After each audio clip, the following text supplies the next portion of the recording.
cost you have received, without cost you are to give. The Gospel of the Lord. Praise to you, Lord Jesus Christ.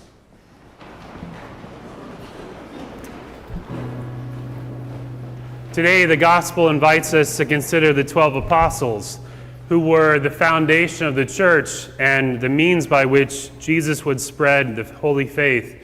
And for many years, I've been thinking about one line that I read in a book about the apostles, and it was simply this: the apostles were ordinary men. They were ordinary men. And I don't think we consider that enough. There's a place in New Mexico called the Sanctuary of Chimayo, and they have a chapel dedicated to Jesus' childhood, the child Jesus. And on the walls there's also depictions of each of the 12 apostles as boys. So, no beard, and there they are as young boys. And we think, okay, yes, they had a childhood. They were very ordinary like you and I. They weren't, what we know about them is that they didn't come from distinguished places. They were all from small villages. And even when they went to Jerusalem, people thought that they were like, rednecks, because they were from the country. And so they also didn't have any famous families. They weren't from notable lineages or anything like that. They were, however, all related, a lot of them. We know that Peter was the brother of Andrew, James and John were brothers, and the other James and the guy named Jude Thaddeus were also brothers. And then many of them were also related to Jesus. James and Jude Thaddeus would have been the first cousins of Jesus, and the other James and John, they would have been somehow related, maybe a little bit more distantly from Jesus. But for the most part, they were very ordinary. And we also know where 5 of them had their occupations.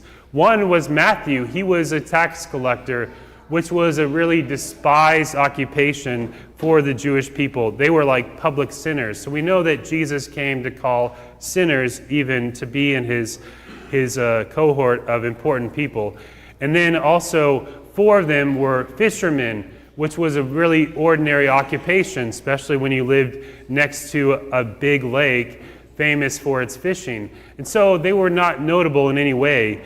But that's how God likes to work. St. Paul tells us that God chose the foolish of the world to shame the wise and to shame the strong. But 2 things that the apostles did have: they had friendship with Jesus, and they also had friendship with one another. We know that Jesus called them each individually. It wasn't like they were in some big crowd and Jesus was like, you, and you. No, he went to them each individually. He knew them, they knew him, and he called them by name. And they got to know him over the course of the 3 years that they spent in his presence. Following him hither and yon, down the roads, along the sea, all of these things, they got to know Jesus. And he said that he called them intentionally. He says, it was not you who chose me, but I who chose you to go and to bear fruit. And so they had this great friendship with the Lord Jesus. They also were friends with one another. And it didn't start out like this. It wasn't like Jesus found 12 guys that were all friends and he said, hey guys, why don't you come do something for me? No, they were all different. And we know this even with one example. So I said Matthew, he was a tax collector, which was like a public sinner in those days, and someone that Jewish people didn't want to associate with. On the other hand, we have this guy named Simon. In the gospel, it tells us that he is from Cana. But we also hear in different gospel that he is a zealot, which means that he was very emphatic on following the Jewish law. So like Matthew and Simon were like the opposite ends of the spectrum. But Jesus brought them together and they gained a friendship with each other. And this friendship, I think, was what helped them later on. After the ascension of Jesus and they all went their separate ways, they probably thought of each other and their friendship. So my favorite apostle is Andrew, St. Andrew, and he was probably off one day and he was probably having a difficult time, but he probably thought to himself, you know what, somewhere my buddy Philip is doing the same thing. And that's what helped encourage them to continue their work. So, what does this mean for all of us? Well, we should consider our own calling. We are all pretty ordinary people, and I hope that doesn't offend anyone. We're very normal, right? None of us is world famous. We're not like super important. We're just ordinary folks, which is great news. That means God can use us for his own purposes because he enjoys using those who are simple, those who are poor, those who are ordinary to manifest his glory. We know this even like we can think about St. Bernadette of Lourdes, young girl, or the 3 children at Fatima, 3 little children that Mary chose to appear to. Or I was thinking about this the other day, St. Margaret Mary Alacoque. Jesus appeared to her and revealed to her the devotion of the Sacred Heart. And at one point he told her this, and this is not meant to be offensive to her. Jesus told Margaret Mary, he said, if I could have found someone more miserable than you, I would have called her to do it.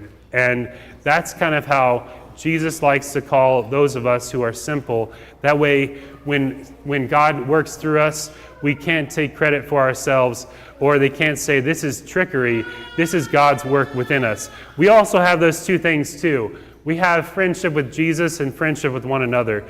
You know, Jesus has called us to be his friends. He's promised to remain with us always.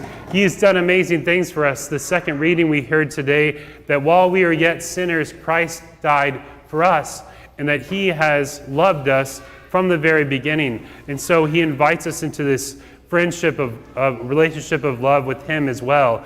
And so we should ask him for his grace and imitate him.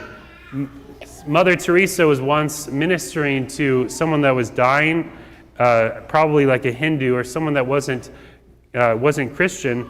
And this man looked up at her and he asked her, is Jesus like you? And she said, no, but I try to be like him. And then the man said, well, I want to be a Christian too. That's the kind of friendship we should have with Jesus, that we strive to be like him.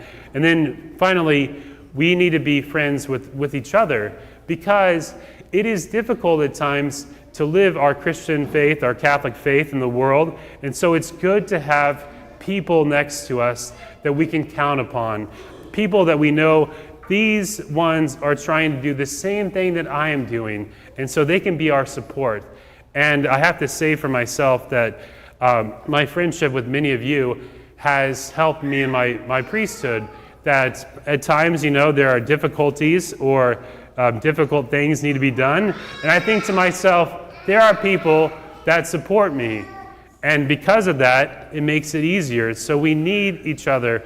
And today, as we celebrate Father's Day, I specifically want to encourage all the men that we need to have good friendships with other Catholic men. That way they can help us. It's not an easy task to be a husband and father, and so we need to support each other in this. And this is why things like the Knights of Columbus are so important, or our men's formation groups, because together with the fellow comrades, we can do amazing things. And so we need each other, and we need to reach out to each other.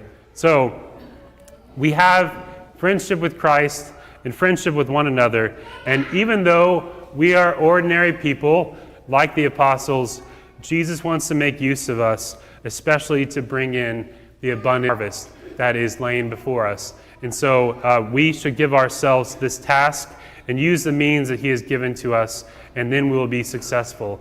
Maybe not in the eyes of the world, but in the eyes of God, he will make use of us, and that will be something very great indeed.